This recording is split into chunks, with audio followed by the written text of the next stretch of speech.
أنت العليم الحكيم.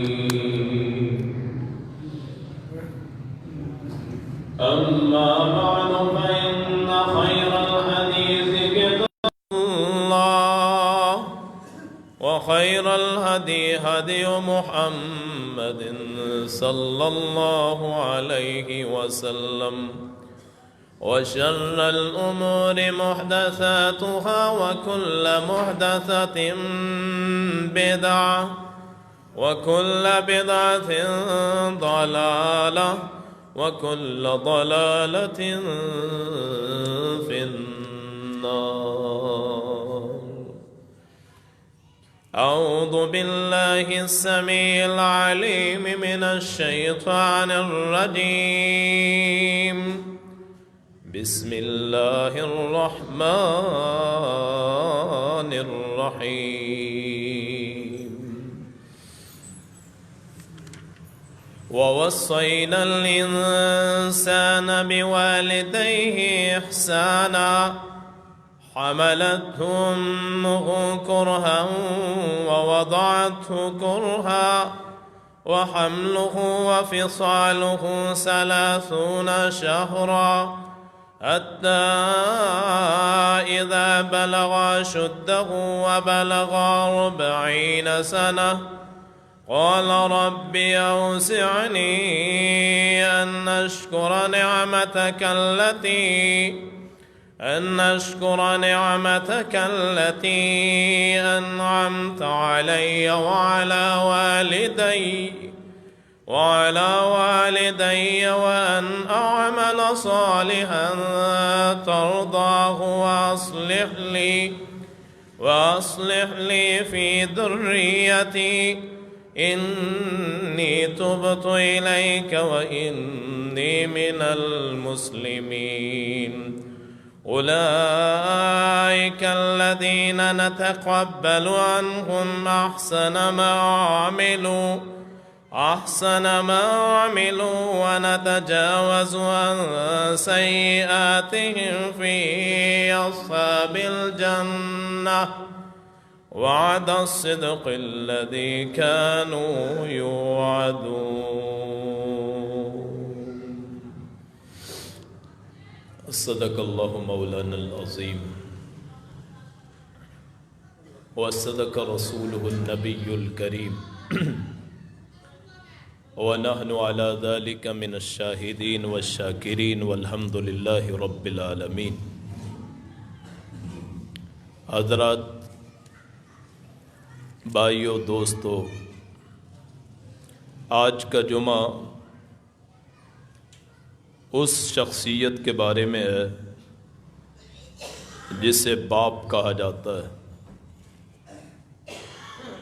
ماں اور باپ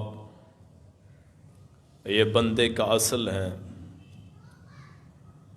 اور ان سے بندے کی پہچان ہوتی ہے. انسان جس کا نطفہ ہو وہی اصل اس کا ہوتا ہے. کوئی آدمی جتنا بھی بڑھ جائے، جتنا مقام بھی حاصل کر لے، اپنے باپ کے مقام کو کبھی بھی نہیں پہنچ سکتا. اس کا مقام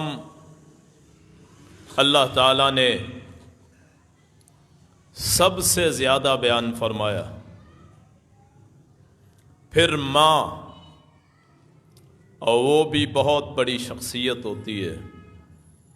لیکن اگر باپ نہ ہو تو ماں کا وجود نہیں ہو سکتا. ماں بنتی ہی تب ہے جب باپ ہو. اگر ماں کے پاؤں کے نیچے جنت ہے تو اس جنت کا دروازہ باپ ہے. بعض احباب یہ گاڑیوں کے پیچھے لکھوا دیتے ہیں یہ سب میری ماں کی دعاؤں کا نتیجہ ہے، تو اس بوڑھے باپ کو بھول جاتے ہیں جو ساری زندگی اولاد کے لیے کماتا ہے. میں نے جتنی آج تک تقاریر سنی ہے اور لوگ بیان کرتے ہیں ماں کی شان پہ کرتے ہیں، لیکن باپ کے حقوق شاید بیان نہیں ہوتے.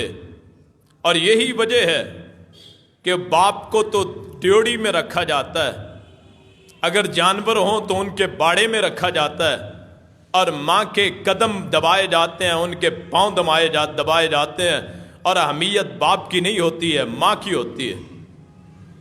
وجہ کیا ہے؟ وجہ ان خطباء اور واعظین کی ہے جنہوں نے صرف ایک سمت کو ترجیح دی ہے، اور وہ سمت ہے صرف ماں۔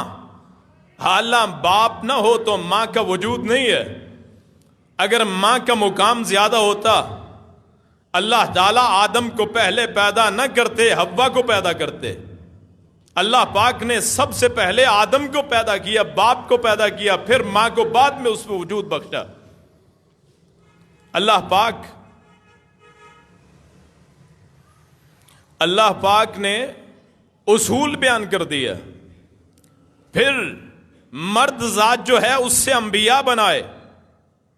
اگر عورت کی اتنی اہمیت ہوتی، پھر عورتوں میں سے بھی انبیاء بنتی، نبی بنتے، ان کو بھی نبوت ملتی، ان پہ وحی اترتی، ان پہ کتابیں نازل ہوتی۔ لیکن آپ اور میں دیکھتے ہیں تاریخ کا مطالعہ کرنے کے بعد یہ پتہ چلتا ہے کہ وحی صرف نازل ہوئی ہے تو مردوں پہ ہوئی ہے، اگر نبی ہے تو باپ ہے، ماں نہیں ہے۔ سب سے پہلا انسان اس دنیا پہ کوئی آیا ہے تو باپ ہے، آدم ہے، اس کی پھر بائیں پسلی سے ماں کا وجود ہوا جسے حوا کہا جاتا ہے۔ تو گویا باپ کا مقام ماں سے کہیں اوپر ہے۔ للرجال علیہن درجہ، مردوں کا مرتبہ عورتوں سے زیادہ ہے، اسی طرح مرد جو ہے خامد ہے، اس کا مرتبہ بیوی سے زیادہ ہے، باپ کا مرتبہ ماں سے زیادہ ہے۔ یہ اور بات ہے کہ ماں کو چونکہ مشکلات بہت ہوتی ہیں، ولادت کی مشکل اور مشکلات، اس وجہ سے ماں کا مقام اور لحاظ سے زیادہ ہے۔ وگرنہ اگر دیکھا جائے تو باپ اور قیامت کے دن بھی سب کو باپ کے نام سے پکارا جائے گا، سب کو باپ کے نام سے۔ صرف حضرت عیسیٰ علیہ السلام کو ماں کے نام سے پکارا جائے گا، باقی ہر دنیا کا جو بندہ ہے اس کو باپ کے نام سے پکارا جائے گا۔ باپ کی اہمیت ہے ہی نہیں شاید، اور اسی لیے میں نے بزرگوں کو روتے ہوئے دیکھا ہے۔ بڑی عمر ہوگی، ماں کی تو خدمت کرتے ہیں، اور جب باپ کی باری آتی ہے باپ گلیوں میں شاید رسوا ہوتا ہے، اور اسی لیے مسجدیں بزرگوں سے بڑی ہوتی ہیں کہ ان کو اولاد پوچھتی نہیں ہے۔ جب اس کے شادی ہو جائے، ماں سے تو شاید سلوک ویسے ہی کرتے ہوں، اس کے شاید پاؤں بھی دباتے ہوں، لیکن باپ کی وہ اہمیت نہیں ہے۔ کبھی اپنے باپ کے سینے سے لگ کے دیکھیے، آپ کو وہ ٹھنڈک محسوس ہوگی جو اللہ تعالیٰ نے اس کے سینے میں رکھی ہے۔ عمر فاروق کے دور میں رضی اللہ عنہ ایک بیٹا جہاد کے لیے چلا گیا، جنگ کے لیے۔ اللہ اکبر، باپ پریشان ان کے دربار میں پہنچا، اے جی میرا بیٹا چلا گیا۔ شاید ہارون الرشید کا دور ہے، عمر فاروق نہیں، ہارون رشید۔ باپ پریشان ہے، خلیفے کے پاس پہنچا، میرا بیٹا چلا گیا، بڑھاپے کا سہارا ہے، میں کیا کروں؟ خلیفہ نے بلایا اس بیٹے کو جو جہاد پہ گیا تھا۔ اب جہاد کا کتنا مرتبہ ہے، ابھی پہلا قطرہ زمین پہ نہیں گرتا اللہ سارے گناہ معاف کر دیتا ہے، اتنا مرتبہ ہے۔ لیکن باپ کی محبت ایک طرف، ساری شہادتیں ایک طرف۔ جو بندہ باپ کا گستاخ ہو، نہ اس کی نماز قبول ہے، نہ اس کا جہاد قبول ہے، نہ حج قبول ہے۔ بلایا اور باپ کی آنکھوں پہ پٹی باندھ دی۔ اب محبت اور ترازو میں دیکھیے کیا فرق ہوتا ہے۔ یہ مادی چیزوں کا وزن کرتا ہے ترازو، اللہ نے باپ کو ایک محبت کا ترازو، ایک علیحدہ روحانی وجود دے دیا ہے۔ بیٹے کو کہا پانی لے کے آ، پانی لے کے آیا، اپنے باپ کو پلا. باپ کو نہیں پتا، اس کی آنکھوں پہ پٹی بندھی ہوئی ہے. پانی جب پکڑا پیا تو کہنے لگا خلیفہ کیا فرق ہے؟ اس نے کہا کوئی فرق نہیں، لیکن اس پانی میں میرے بیٹوں کے ہاتھوں کی خوشبو آتی ہے. کبھی باپ کو سمجھ کے دیکھیے، وہ جو بیٹا رات کو لیٹ ہو جائے، دیر سے آ جائے، تب باپ کے دماغ پہ کیا اثر چلتا ہے. وہ پریشان، اس کو نیند نہیں آتی ہے. اور یہی باپ جب بوڑھا ہو جائے، اس باپ کو ناکارہ سمجھا جاتا ہے، اس باپ کی کوئی حیثیت نہیں ہوتی ہے. رسول کائنات، فخر موجودات حضرت محمد الرسول اللہ صلی اللہ علیہ وسلم نے فرمایا باپ تیری جنت ہے، باپ کی رضا میں رب کی رضا ہے، باپ راضی تو رب راضی، باپ ناراض تو رب ناراض. اور نافرمان اولاد جس کی وجہ سے باپ کی آنکھوں میں آنسو آ جائیں، جو باپ سے بدتمیزی کرتے ہوں. شاید بعض بدبخت ایسے ہیں جو باپ کو شاید گالی دیتے. یہ باپ جب مر جاتا ہے، جب سر سے سایہ چلا جاتا ہے، جب اپنے کندھوں پہ اٹھا کے اس کو دفن کیا جاتا ہے، پھر وہ باپ کے جو سایہ ہوتا ہے وہ بیٹوں کی زندگی پہ نہیں رہتا ہے. پھر انہیں احساس ہوتا ہے کہ کوئی تھا جو ہمیں پوچھنے والا. آج چیختے ہیں باپوں پہ، آج باپ کے پوچھنے پہ غصہ کرتے ہیں، اور خوش قسمت ہے وہ اولاد جس کو اس کا پوچھنے والا باپ موجود، جو اس سے حساب لیتا ہے. بیٹا کیا کمایا ہے؟ بیٹا کیا کرتے ہو؟ بیٹا کیا پڑھتے ہو؟ کہاں جاتے ہو؟ کن دوستوں میں بیٹھتے ہو؟ تیری مصیبتوں کا، تیری تکلیفوں کا وہ ساتھ دیتا ہے جسے باپ کہا جاتا ہے. وہ کما کے دیتا ہے، جہاں سے بھی لائے. اسے مانگنا پڑے اولاد کے لیے مانگتا ہے، اسے دھیاڑی لگانی پڑے ڈبل تب بھی لگاتا ہے. وہ وہاں کماتا ہے کس لیے جی؟ بیٹوں کے لیے جی، بیٹیوں کے لیے. اور وہ بیٹیاں، وہ جن کو وہ پالتا ہے، جو پھر ان کو جوان کرتا ہے، پھر ان کو تعلیم دیتا ہے، پھر ان کو تربیت دیتا ہے. کہیں ایسی بھی بدبخت وہ بیٹیاں ہوں گی جو باپ کی عزت کا جنازہ نکال کے چلی جاتی ہیں. قیامت کا دن ہوگا، باپ کا ہاتھ ہوگا اور نافرمان اولاد کا گریبان ہوگا. وہ پوچھے گا اللہ سے، اے اللہ میں نے اس کی پرورش میں کیا کمی رکھی کہ اس نے میری ساری زندگی اجیرن بنا دی. مجھے یوں محسوس ہوتا تھا کہ میری زندگی نہیں ہے، جہنم ہے. جب اولاد بگڑ جائے، باپ کے اعضاء کمزور پڑ جائیں، وہ بغیر سہارے کے نہ چل سکے، اور اولاد اس کا ساتھ نہ دے، اب ماں کے تو قدم دبائے اور باپ کو گالی دے، وہ کون سا ماں کا فرما بردار ہوگا؟ اور وہ عورت کیسی عورت ہوگی جو اپنے خامد کی عزت اپنی اولاد سے نہ کروا سکے؟ ایک بندہ آیا، آگے کہنے لگا، صحابی ہے، یا رسول اللہ صلی اللہ علیہ وسلم، میں جو کما کے لاتا ہوں میرا باپ مجھ سے لے لیتا ہے. جو کمائی ہوتی ہے باپ کے ہاتھ میں جاتی ہے. آج بھی بعض میرے بھائی ایسے ہوں گے جن کو یہ اعتراض ہے کہ ہماری کمائی ہمارا باپ ہم سے کیوں لیتا ہے. آئیے حدیث سنیے، ایمان تازہ ہو جائے.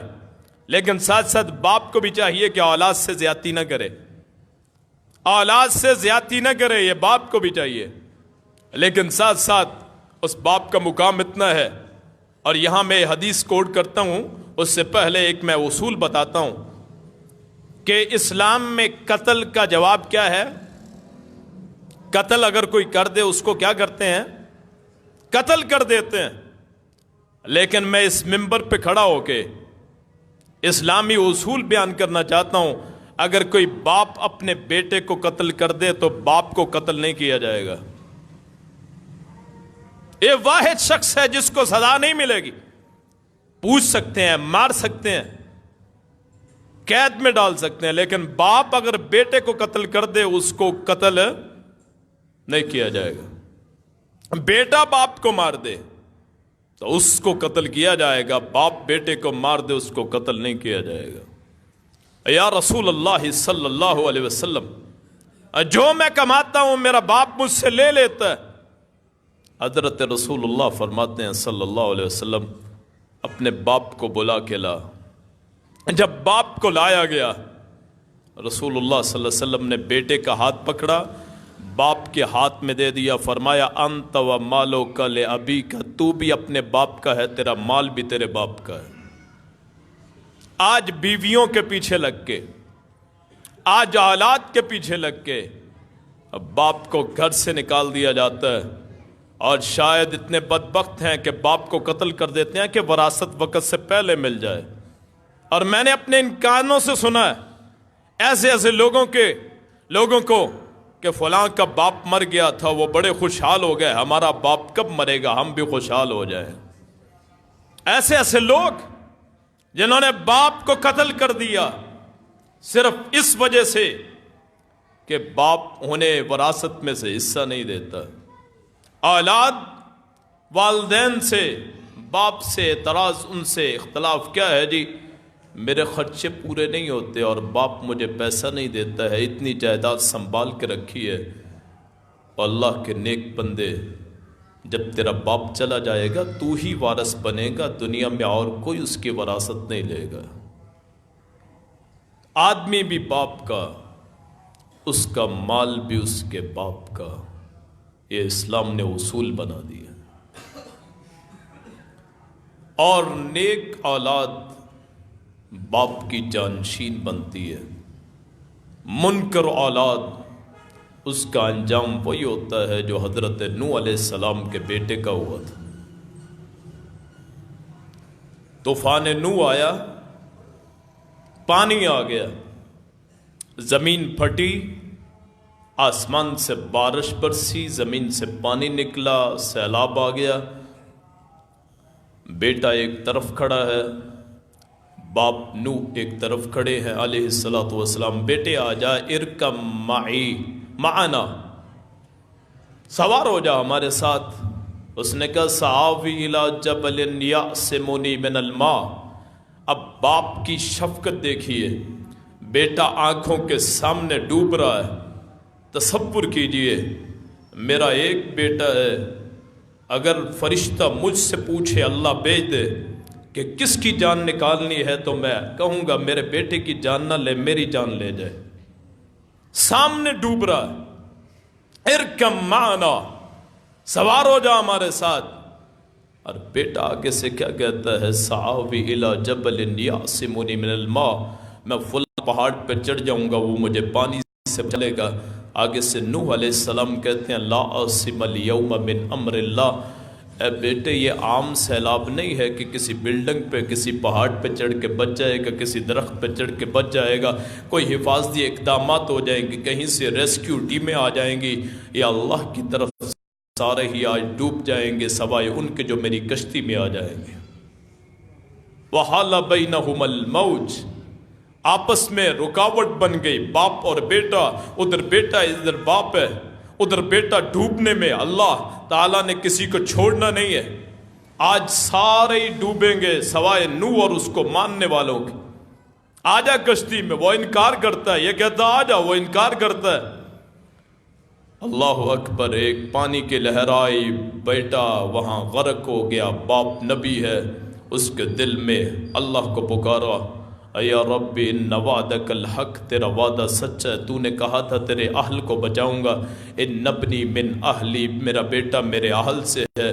اللہ اکبر، کتنا خیال ہوتا ہے باپ کو اپنے بیٹے کا، بیٹا کافر ہے، باپ نبی ہے، اللہ کا پہلا رسول ہے، اللہ کا۔ آدم نبی تھے، رسول نہیں تھے، نوح علیہ السلام سب سے پہلے رسول تھے، کہیں میرا بیٹا ڈوب نہ جائے، باوجود کہ کافر ہے۔ اللہ اکبر، اس کے باوجود باپ کی محبت دیکھیے کہ وہ اللہ سے پھر کلام کرتا ہے، اللہ میرے بیٹے کو بچا لے۔ اللہ آگے سے ڈانٹتے ہیں، انہو لیس من اہلک، یہ تیرے اہل میں سے ہے ہی نہیں۔ پھر بھی باپ کی محبت۔ اللہ اکبر، نبیوں میں سے بڑے نبی، انبیاء میں سے حضرت ابراہیم علیہ السلام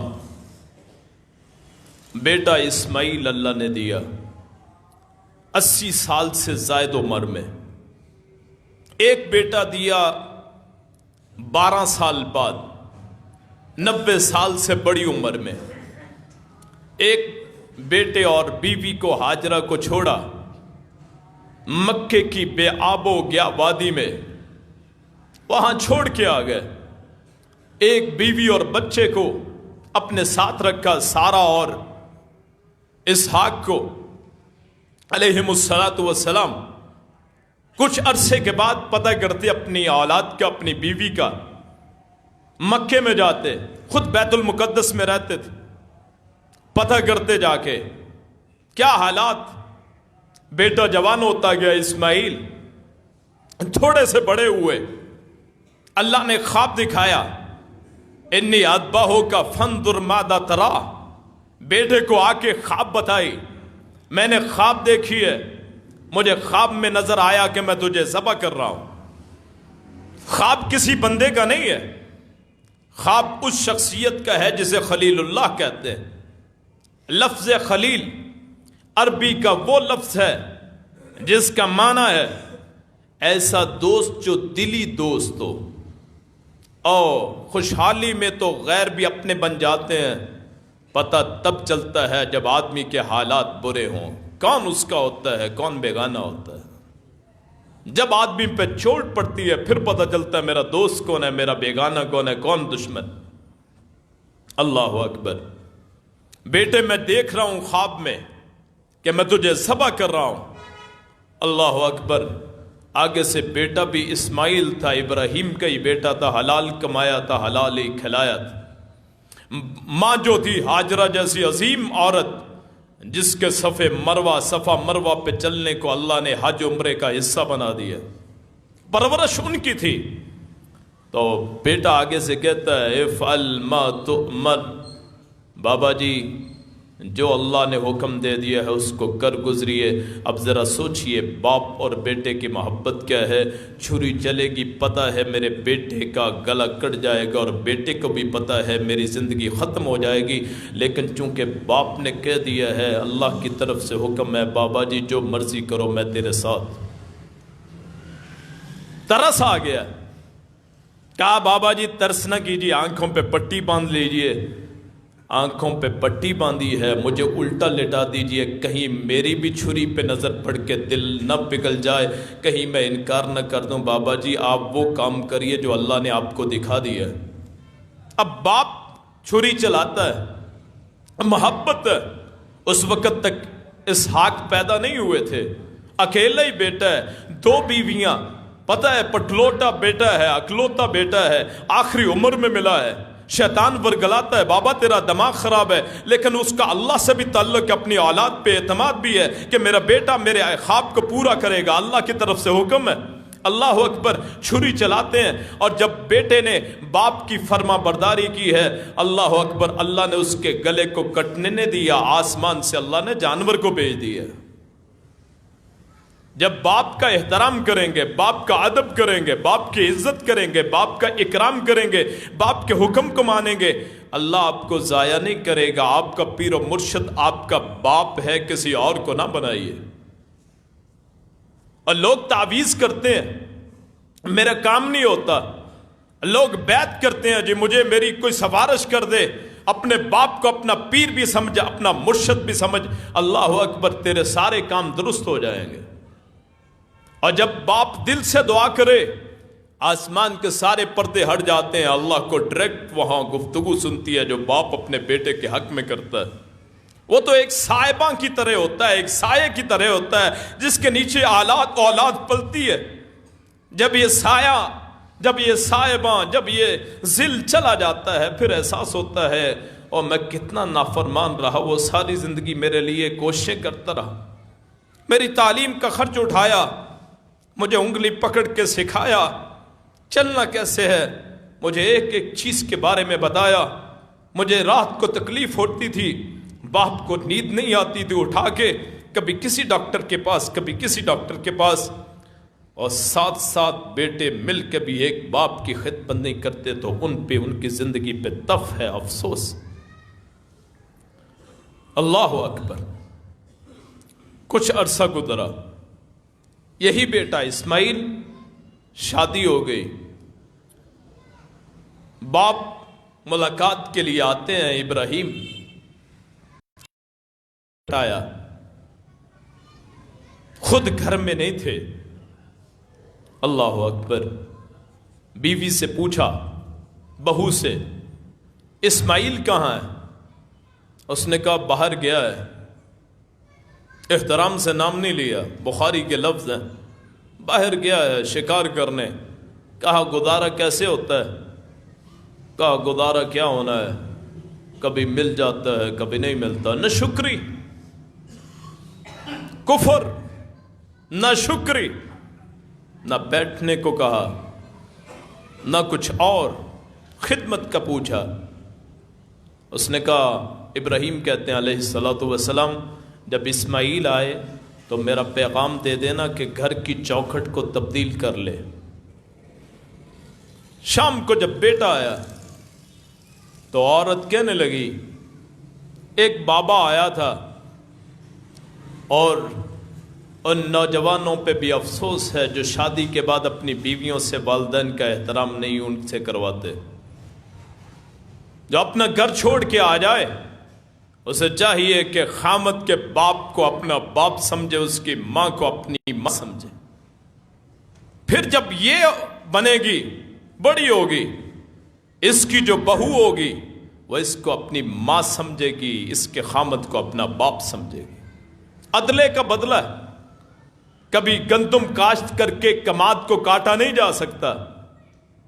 یہاں خود تو اپنے سسر اور ساس کی نافرمانی کرنی ہے، اور جب اس کے بیٹے وہ کہیں عورت کسی کو لے کے آئے گا جو اس کی بہو ہوگی، وہ بھی اس کی عزت کبھی نہیں کرے گی۔ ایک بابا آیا تھا، کیا کہا، فلاں فلاں شکل تھی، حالت اچھی نہیں تھی۔ پھر تو نے کیا کہا؟ پوچھا نہیں، میں نے بیٹھنے کا نہیں کہا، اندر آنے کا نہیں کہا۔ پھر اس نے پوچھا کیسے گزارا ہوتا ہے؟ کہا گزارا کیا ہوتا ہے، میں نے بتا دیا، کبھی کھا لیتے ہیں کبھی نہیں کھاتے ہیں۔ من شکری، کوئی پیغام؟ اس نے کہا پیغام دیا ہے۔ پیغام کیا ہے؟ اس نے کہا، جاتے ہوئے کہا کہ اپنے اسماعیل سے کہنا اپنے گھر کی چوکھٹ کو تبدیل کر لے۔ تو اسماعیل سمجھ گیا علیہ الصلوۃ والسلام کہ میرے والد ابراہیم علیہ السلام نے کہا ہے کہ اس عورت کو طلاق دے دے۔ کہا جا اپنے گھر چلے جا، طلاق دے دی۔ میرا باپ وہ پیغمبر ہے، نبیوں کا امام ہے اس وقت کا، اس نے کہا میں تجھے طلاق دے دوں۔ طلاق دے دی، گھر بھیج دیا، پھر شادی کی۔ عرصے بعد پھر چکر لگایا ابراہیم علیہ السلام نے، دروازہ کھٹکھٹایا، جی کون ہے؟ جی میں دور سے آیا ہوں، آئیے جی بیٹھیے۔ احترام سے بلایا، اسماعیل کہاں ہے؟ کہا وہ تو شکار پہ گئے ہیں۔ گزارا کیسا ہوتا ہے؟ الحمدللہ، اللہ کا شکر ہے۔ ایسی اللہ اپنی بہوؤں کو، اپنی بیٹیوں کو جب ان کے سسرال میں بھیجیں تو یہ نصیحت کر کے بھیجیں کہ بیٹی کبھی یہ نہ کہنا کہ ناشکری نہیں کرنی ہے، الحمدللہ ہی کہنا ہے۔ اپنے سسرال کی برائیاں گھر آ کے نہیں کرنی ہے، ان کی ہمیشہ اچھی تعریف ہی کرنی ہے۔ پھر گھر بستے۔ عدالتوں میں طلاقوں کے کیس کیوں ہیں؟ جہالت کی وجہ سے۔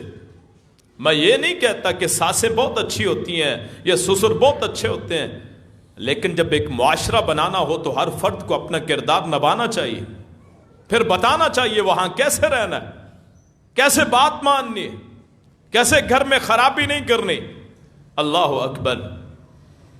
وہ سب کچھ گزارا بہت اچھا ہے، آئیے جی بیٹھیے۔ اس نے نہیں، اور کچھ نہیں جی، جاتے ہوئے پیغام میرا دے دینا اسماعیل کو کہ تیرا باپ آیا تھا ابراہیم علیہ الصلوۃ والسلام، اسے کہنا کہ اپنی چوکھٹ کو سلامت رکھنا، چوکھٹ کو توڑنا نہیں ہے۔ کیوں؟ بیوی اچھی ہے، سسر خوش ہو گیا۔ جب شام کو ابراہیم آئے، اسماعیل آئے علیہ الصلوۃ والسلام، آ کے پوچھا آج تو مجھے خوشبو محسوس ہو رہی ہے، کون آیا تھا؟ وہ بیٹا بھی اچھا تھا، فرما بردار تھا، اور باپ اللہ کا نبی تھا، اور بیٹے کو باپ کی خوشبو آ ہی گئی۔ کون آیا تھا؟ ایک بزرگ آئے تھے، نام ابراہیم بتایا تھا، وہ تو میرے بابا تھے، میرے والد۔ اللہ اکبر۔ کہا کیا کہا تھا؟ کہا دروازہ کھٹکھٹایا تھا، دروازے سے میں نے پوچھا کون ہے، تو کہا میں دور سے آیا ہوں۔ کہا آئیے بیٹھیے، بٹھایا، نہیں وہ بیٹھے نہیں۔ کیا پوچھا؟ کہا آپ کے بارے میں پوچھ رہے تھے، کہاں گئے؟ میں نے بتایا شکار کرنے گئے۔ کہا پھر؟ کہا پوچھا گزارا کیسے ہوتا ہے؟ کہا آگے سے کیا کہا؟ کہا کہ میں نے کہا کہ گزارا الحمدللہ بہت اچھا ہوتا ہے۔ کہا کوئی پیغام دے کے گئے؟ کہا ہاں پیغام دے کے گئے کہ اپنے گھر کی چوکھٹ کو سلامت رکھنا۔ اس نے کہا تجھے بھی خوشخبری ہو، میرا باپ تجھ سے خوش ہو کے گیا ہے، اس نے کہا کہ میں تجھے طلاق نہ دوں، تیرا گھر آباد کر کے رکھوں۔ اور باپ کا مقام تو اتنا ہوتا ہے۔ ابن عمر رضی اللہ عنہ بلند پایا صحابی ہیں، ان کو ان کے والد حضرت عمر کہنے لگے اپنی بیوی کو طلاق دے دے، اور یہ عمر وہ ہیں لو کان نبی بعدی لکان عمر، اگر رسول اللہ کے بعد کوئی نبی ہوتا تو حضرت عمر ہوتے۔ زمان نبوت کہتی ہے طلاق دے دے اپنی بیوی کو، اور کہتے میں طلاق نہیں دوں گا۔ حضرت عمر رسول اللہ کے پاس آ گیا صلی اللہ علیہ وسلم، میں اسے کہتا ہوں طلاق دے دے، یہ طلاق نہیں دیتا۔ حضرت رسول اللہ نے بلایا ابن عمر کو، کیا ایسی بات ہے؟ ہاں جی، میرے والد کہتے ہیں عمر کے طلاق دے دے، میں طلاق نہیں دوں گا۔ کہا اگر عمر کہتا ہے، عمر جیسا شخص کہتا ہے، تو پھر اپنی بیوی کو طلاق دے دے۔ لیکن یاد رکھیے باپ وہ ہو جو عمر جیسا ہو، عمر جیسا باپ ہو پھر کہے پھر طلاق ہوتی۔ یہ نہیں ہے کہ معاشرے میں جو بھی اٹھ کے اپنے بیٹے کو کہے جی تیری بیوی اچھی نہیں ہے طلاق دے دے، ایسا نہیں ہے۔ لیکن میں باپ کا مقام بیان کرتا ہوں کہ باپ کون ہوتا ہے۔ یہ باپ تیری جنت بھی ہے، بلکہ تیری جنت جو تیری ماں کے قدموں کے نیچے، اس کے محافظ تیرا باپ ہے۔ اگر باپ ماں کی خدمت کرتے، اس کے قدم دباتے، اس کے پاؤں دباتے ہو، تو باپ کے قدموں کو کبھی اپنا منہ لگا کے دیکھیے، اس کے پاؤں کو کبھی ہاتھ لگا کے دیکھیے، آپ کو ایسی ٹھنڈک محسوس ہوگی، ساری زندگی کا معاملہ ہی حل ہو جائے گا، رب بھی راضی ہو جائے گا، تجھے جنت بھی مل جائے گی۔ اس باپ کی خدمت کیا کر، وہاں ڈھیوڑیوں میں نہ رکھ۔ اور ایسے بھی بدبخت ہیں، ماں کو اکیلا رکھا ہوا ہے، باپ کو اکیلا رکھا ہوا ہے، اللہ اکبر، ان کی جوڑی کو توڑ دیا ہے۔ ایک دن آئے گا تیری اولاد بھی تجھے علیحدہ رکھے گی، تیری بیوی کو علیحدہ رکھے۔ عدلے کا بدلہ، اور ماں اور باپ کا نافرمان، اس کی نہ موت ہے نہ اس کی زندگی ہے، نہ زندگی میں سکون ملتا ہے۔ کوئی شخص اگر یہ سمجھتا ہے کہ میں ماں باپ سے الگ ہو کے میری زندگی پرتعیش ہوگی، عیش والی زندگی ہوگی، کوئی پوچھنے والا نہیں ہوگا۔ اللہ اکبر، یاد رکھیں ایک دن ایسا آئے گا تیری اولاد تجھے الگ کر دے گی، خود عیش سے رہے گی، سکون نہیں ہوگا۔ مرے گا نہیں وہ بندہ جو باپ کا گستاخ ہے، ماں کا گستاخ، موت نہیں آئے گی، قبر بھی ایسے بندے کو قبول نہیں کرنا چاہتی جو باپ کا گستاخ۔ رسول اللہ فرماتے ہیں صلی اللہ علیہ وسلم، 3 بندے ایسے ہیں جو جنت میں داخل نہیں ہوں گے، ان میں سب سے پہلا وہ بندہ ہے جو ماں اور باپ کا نافرمان ہے، جنت میں نہیں جائے گا۔ اور یہ زندگی کیا ہے؟ 60-70 سال کی زندگی ہے، اور وہ زندگی جس کا پہلا دن ہی 50,000 سال کا دن ہے۔ اور سوچئے اولاد کے پیچھے لگ کے، بیوی کی خبریں سن کے، اور رسول اللہ صلی اللہ علیہ وسلم نے فرمایا قیامت کے قریب لوگ اپنے دوست کو قریب کریں گے، باپ کو دور کریں گے۔ اور دوستی بنانا ہے تو باپ کو بنا کے دیکھیں، وہ آپ کا کبھی برا نہیں کرے گا، وہ مشورہ دے گا، صحیح دے گا۔ یہاں اعتراض ہے جی میرا باپ مجھے کچھ کرنے نہیں دیتا، اور تو کسی کام کا ہوتا تو اسے پتہ چل جاتا کہ میرا بیٹا کسی کام کا ہے۔ یہاں میں یہ بھی نہیں کہتا کہ سارے باپ ہی اچھے ہوتے ہیں، اور یہ بھی نہیں میں کہتا کہ سارے باپ ہی اچھے ہوتے ہیں، لیکن رسول کائنات صلی اللہ علیہ وسلم کی سیرت تو یہ کہتی ہے باپ سے جہاں تک ہو سکے اس کا احترام کرو، اس کے سامنے اوف نہ کہو، لا تقل لہما اف ولا تنہرہما، نہ اسے ڈانٹنا ہے، نہ اس کے افسوس کرنا ہے، نہ اس کے سامنے اونچی بولنا ہے۔ اللہ اکبر۔ اور رسول کائنات صلی اللہ علیہ وسلم نے فرمایا اپنے باپ کی فرما برداری کرو، ماں کی فرما برداری کرو۔ ہاں ایک صورت ہے اگر باپ برائی کی طرف بلائے، باپ کفر کی طرف بلائے، پھر اس کی بات نہیں ماننی ہے۔ اگر باپ کافر بھی ہو پھر بھی اس کا احترام واجب ہے، اس کا اکرام واجب ہے، اس کی عزت واجب ہے۔ ہمارا معاشرہ اس میں یہی خرابی، دو طرفیں۔ ہم جب ماں اور باپ کا موازنہ کرتے ہیں تو ماں کو آسمان پہ پہنچا دیتے ہیں، باپ کو زمین پہ بٹھا دیتے ہیں، حالانکہ یہ نہیں ہے۔ اب باپ تو اس کا سردار ہوتا ہے، ملکہ تب بنتی ہے جب بادشاہ ہو، بادشاہ نہ رہے پھر وہ ملکہ کس کام کی ہے؟ اور احترام کرنا ہے تو دونوں کا کرنا ہے، اور قیامت کا دن ہوگا۔ اب ماں کی وجہ سے اگر جنت ملے گی تو اس کی چابی جو ہوگی وہ تیرا باپ ہوگا۔ اللہ اکبر۔ آپ بھی جتنے احباب بیٹھے ہیں، اگر کوئی ایسا بھائی ہے، کوئی ایسا میرا بھائی ہے جو اپنے ماں باپ کا نافرمان ہے، والدین سے ناراض ہے، تو جائیں ان سے معافی مانگ لیں، اپنے آپ کو جھکا لیں، اپنے آپ کو ان کے سامنے عاجز بنا لیں۔ انشاءاللہ ایک وقت آئے گا اس کی اولاد اس کا عزت بھی کرے گی، اس کے احترام بھی کرے گی، اس کے سامنے جھکے گی بھی۔ کبھی باپ کے سامنے کھڑے ہو کے اونچی زبان میں بات نہ کیجیے، رب ناراض ہو جاتا ہے۔ ادھر باپ کی تیوڑی پہ، اس ماتھے پہ تیوڑی پڑتی ہے، ادھر رب بھی ناراض ہو جاتا ہے، اس کے فرشتے بھی ناراض ہو جاتے ہیں۔ اپنی ساری زندگی کو باپ کہہ دے، غلط بھی کہہ دے، گالی دے دے، سن لو، برداشت کر لو، مسکرا لو۔ آج تیرے سامنے تیرا باپ تجھ پہ زیادتی کرے، مارے۔ فرمایا رسول اللہ صلی اللہ علیہ وسلم نے، آخری حدیث سنا کے بعد ختم کرتا ہوں، فرمایا اپنے باپ کی عزت کرو اگرچہ وہ تجھ پہ ظلم کرنے والا ہو، اگر ظلم بھی کرتا ہو پھر بھی برداشت کرو۔ کل جب تیری اولاد جوان ہوگی وہ تیرا عزت کرے گی، تیرا احترام کرے گی۔ آج اپنے باپ کا احترام کرو گے، کل اس کا بدلہ پالو گے۔ اللہ پاک مجھے اور آپ کو صحیح بات سننے کی، اس پہ عمل کرنے کی توفیق عطا فرمائے۔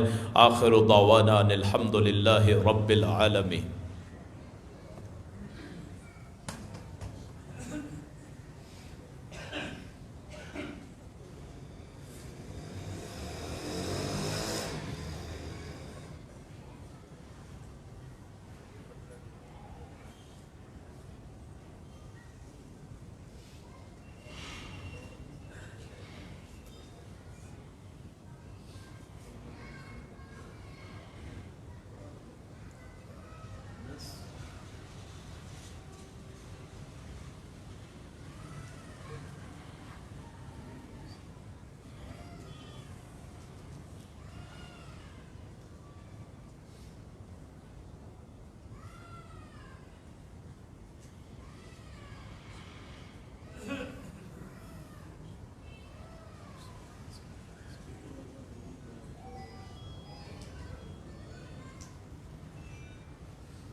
الحمدللہ نحمدہ ونستعینہ ونستغفرہ۔ یہ مسجد کے لیے ہوتا ہے تو اس کے لیے بھرپور تعاون کیجیے۔ اللہ پاک آپ کے مال و جان میں برکت عطا فرمائے۔